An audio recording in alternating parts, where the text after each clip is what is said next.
Hey awesome English learners, Namrata here, your go-to guide for making English simple, fun and totally exciting. Do you use the word very all the time like very good, very bad, very hot? Let me show you some fun words that you can use instead and make yourself sound super smart. And no, it's not boring like school grammar classes. It's very cold today. Bro, it's freezing.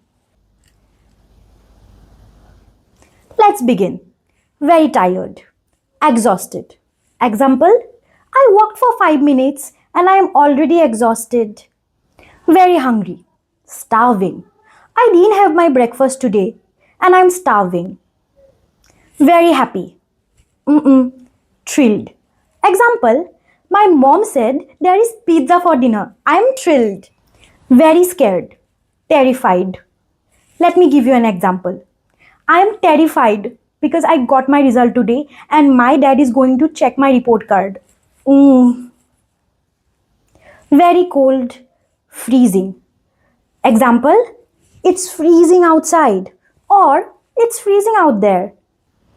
Very hot, boiling. Example, the soup is literally boiling.